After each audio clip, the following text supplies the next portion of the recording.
Welcome back to Athena Marie TV, where I'm bringing you alternative health options. Got a new one for you, interviewing an up-and-coming chef named Afton. Let's check her out. All right, Afton. So, first question I was going to ask you is where are you from? And what is your background? And what brought you to Atlanta?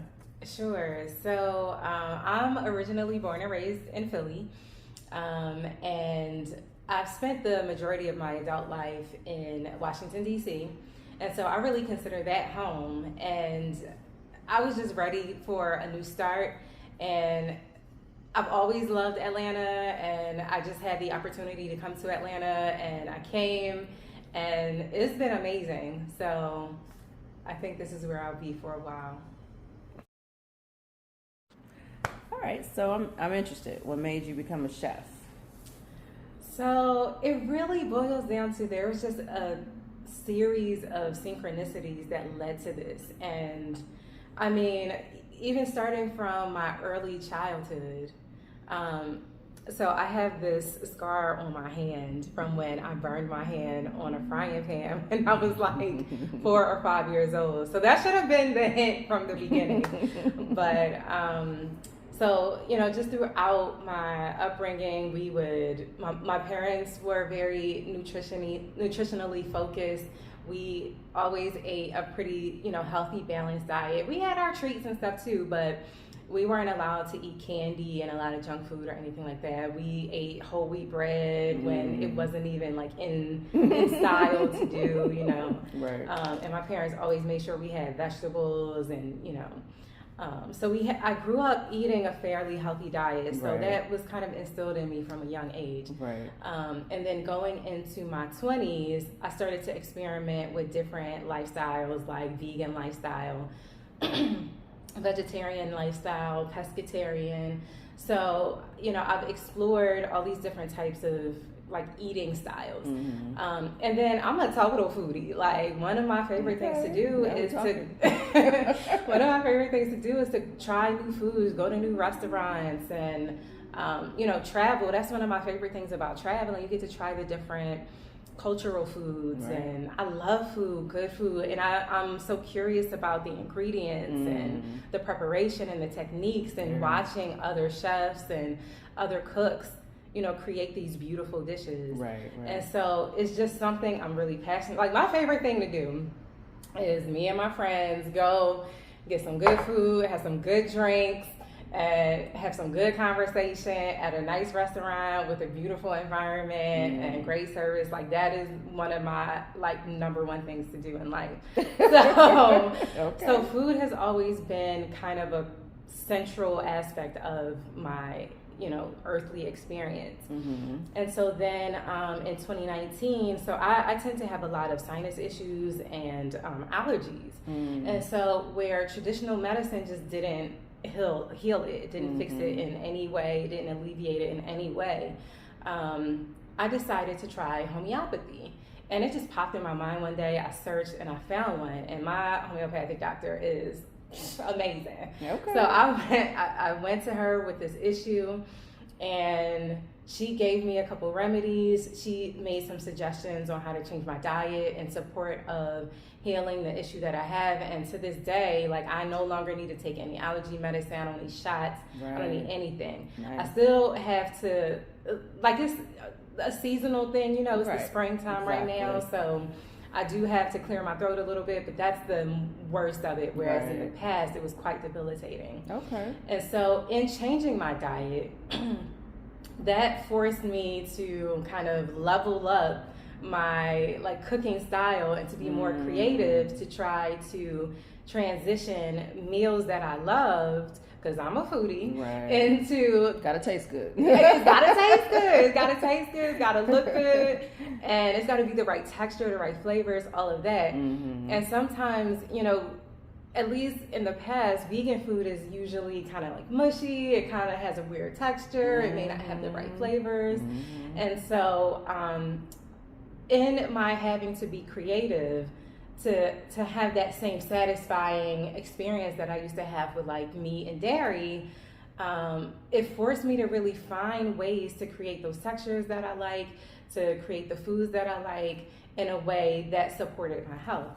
Okay. And so one of the things I would have to do, so I would meet with my homeopathic physician every so often, and I would have to document everything that I eat and share that with her. And so I'm sharing, you know, I made this, I made summer rolls, I made this pasta dish, I made this, and it's all vegan. And so as I'm rattling off my my food journal, she was like, I think you missed your calling.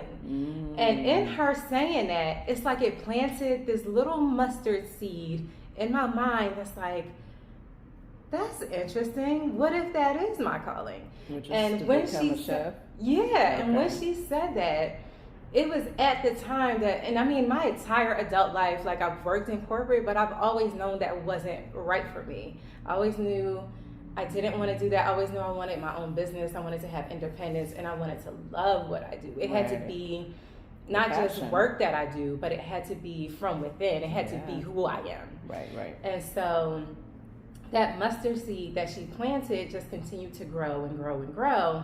And then maybe about a year later, I enrolled in culinary school, and it's just taken off from there. Wow. And that's not even talking about all these other various little synchronicities where people are like where I might just like on a whim cook a brunch for friends, or like I was with who's now my ex, but we just randomly hosted a brunch at the house, and I'm cooking, and so I made crab cakes, eggs Benedict on croissant, and I made a salad, a mixed green salad with some vinaigrette. I don't even know. I just threw some stuff together, and creamy Gouda grits and mimosas. I had like different types of mimosas. Lord, girl. And this is all on a whim. Right. And so like the friends that we had together, they were like, "Hold up, how we didn't know you knew how to cook?" You know? Right. And it's like, one of the things they kept saying is, I don't even like grits, and they in the pot getting seconds and thirds, you know? I'm one of those, so maybe I have to try yours. I got you. I will hook you up. Because I'm a texture person, so for me, that's usually, like, I don't do no hot cereals, none of that. I'll be your challenge. Okay. I love a challenge. So go ahead. And so that's like the best compliment that someone can give me is that I don't even eat tomatoes, but you got me eating this dish and it's so good, or I don't even eat grits, and so it's just, you know, a series of these different things happening that I was like, this might be it. And then when I enrolled in culinary school and I'm doing the work, I'm like, oh yeah, this is it. This is the thing. It for you. It solidified it for me. Okay. What made it a little bit challenging though was I knew I didn't want to work in a restaurant, and I knew I didn't want to own a restaurant. Okay. So it was just a matter of me tailoring my career and taking it one step at a time as those steps became more defined. Right. To you know, make it clear what my actual career path would be as a chef. But that's at least the trajectory for, you know, the road that I traveled to get to that point. Okay. So you kind of was starting to go into my next question, but my question is, are you fully plant-based, or do you balance it out with regular eating? And so that is where the challenge always comes in, because it's not a straight line. It wasn't like, you know, I was a meat and dairy eater and then I transitioned to vegan, and I have been vegan ever since. Mm-hmm. So in 2019 is when I transitioned into vegan, but I fell off for a year. Then I got back on and fell off again and got back on. And so it's kind of that foodie part of you, huh? That foodie part of you. It's that foodie part of me. That's exactly what it is. And I'm all about, like, I'm alive, so I want to live. Exactly. And a part of living for me is being able to socialize and being able to have fun. And I know it's like, it's common now for a lot of restaurants to have vegan options, But sometimes you just want some fried fish, yeah, some greens, you know, or you just want like a nice juicy burger, or you want some real cheese, because it really is different. It really is. So I consider myself what I call plant forward, okay, which means that I eat like a 95% plant-based diet, and that means I eat vegetables. 95% of my diet is fully vegetables. Okay. And that other 5%, I might give me some cheddar cheese. I might have me some ice cream. I might have a dessert or whatever. So it goes back to, like most people say, it's moderation. It's in moderation. And it's and you know, I've been learning so much lately about nutrition. It's even about the order you eat, the timing that you eat, and various different factors that work in alignment with your body. Okay. So I like what I'm hearing. Because I kind of have that same mentality of, you know, if you're a foodie, there's no way in the world that you're going to eat so systematic. Yeah. I would call so it. Restricted. Exactly. You talked about nutrition. You know, what made you want to be a nutritional coach? So I've been on this kind of journey of self-mastery. So I'm a believer that we are spiritual beings, psychological beings, emotional beings, and physical beings. And we need all of these. These are 4 different systems that make up the total person, right? And so it just kind of happened that over the course of the past several years, I've been on this path where, and it started with, you know, really developing like my spiritual practice. Then it led into, well, what's my psychology like? And then that, of course, opened up my emotional space, you know, my emotional like body. And then seeing how these 3 things work together, that made me aware of how I show up in the world physically. And when I realized, like, okay, my self-concept has been X, Y, and Z, and that is no longer in alignment with who I am now and who I want to become. And so that led me to want to get my physical health in order. And it's not just about, you know, the diet or veganism or whatever. It's really about my body representing who I am as a person.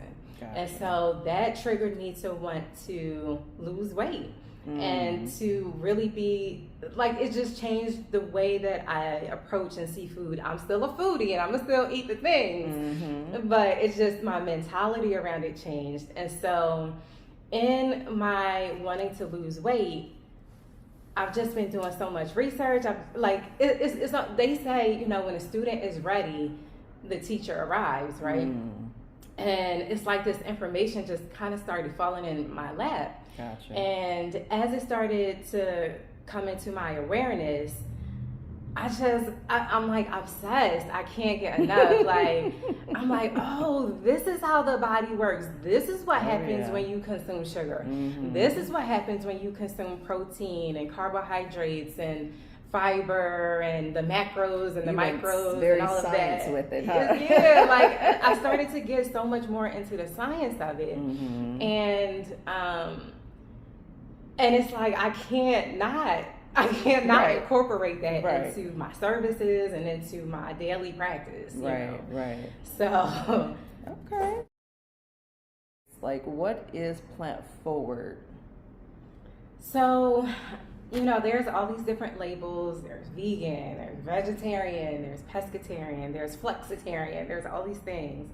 But I say plant forward, and I guess you could say I'm like coining the term because I've never heard anyone use that phrase that way. But I say plant forward because I'm known as someone who has been kind of vegan, you know, and so as I'm like transitioning more into a dieting style that's more in alignment with the truth of my preferences, I'm using the term plant forward. And that basically means the vast majority of what I eat or someone who is plant forward eats is vegetables, like fresh produce. But it doesn't mean that you can't enjoy a fillet or, you know, some like salmon or shrimp or whatever, some cheese, yogurt, ice cream, whatever, or dessert. Almost is already, you know, answering my other question about the difference between a vegan and plant forward. So basically, the way I'm hearing you is, you know, with vegan or veganism, it's pretty much vegetables, and then, you know, with yourself, it's vegetables mainly. But then, yes, I will dibble and dabble when I want to. And it's a little deeper even than that, because veganism has become like this political platform even, where it's all about saving the environment and, you know, not wearing leather or having leather in your car or wearing a fur coat or, you know, really, or even using products like wool. And so some people anything from an animal, not consuming honey. And so, you know, it really is starting to get a little evangelical, I would say, and not to criticize, because I get it, you know, but it's taking it to this other level that goes beyond. Because I was gonna say was that with veganism, because I even went vegan for 30 days, just to see, you know, I mean, yes, we all know the health benefits about it, but also like I kind of did a deep dive and went on YouTube and just watched a whole bunch of people, like, what are you guys doing, you know, because everybody always talk about the food is bland, but the ones that I watched, what I learned was they highly season their food so that it is good. You know what I mean? So it has changed. But then when it was funny because you were talking about like the vegan and flexitarian and all that, I did find a freaking website that was like, had like a chunk, almost 10 different breakdowns of vegans that, you know, do eat this but don't eat that, do like you said, the honey, and I'm just like, and then they went on to like the micronutrients of stuff, and I was like, raw vegan, you know. So it's like, whatever title you want to do, just do. But yes, but then when you were talking about the political portion of it, some people that are vegans, they're like, no, this is just the eating portion. I'm not political regarding it. So I'm glad you brought that up too. And can I say a little bit more on it too? Oh, yeah. Is it okay if I get a little controversial with it?